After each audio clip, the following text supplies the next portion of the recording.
Sveiki, aš esu Tadas Langaitis. Sudarom iniciatyvą, pritraukėme iki 300 000 žmonių, kurie rinko šiukšles po visą Lietuvą.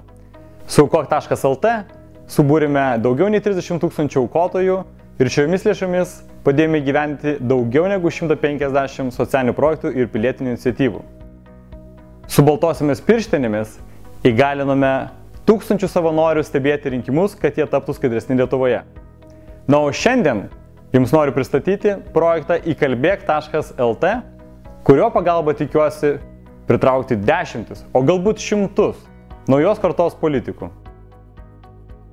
Aukščiausio lygmens politika Lietuvoje pasižymi itin žemais etikos ir profesionalumo standartais. Dėl to kiekvieną progą raginu talentingus, korupcijai nepakančius, savo srityse kompetitingus profesionalus žengti į politiką. Privalome kartu padrasinti politiką eiti profesionalus, galinčius pakelti politikos lygį Lietuvoje.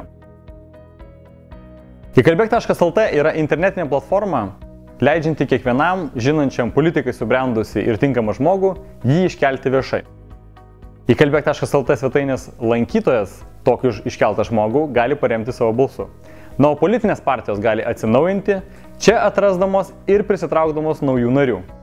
Taigi, įkalbėk.lt projekto esmė – naujai politikų kartai sutelkiama visuomenės parama, kad jie betarpiškai jaustų visi norintys savo idėjomis ir darbais pasitarnauti Lietuvai.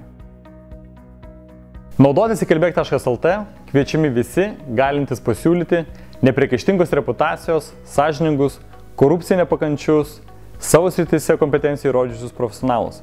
Taip pat įkalbėk.lt kviečiami visi, norintys tokius žmonės paskatinti ir palaikyti. Įkalbėkime kartu.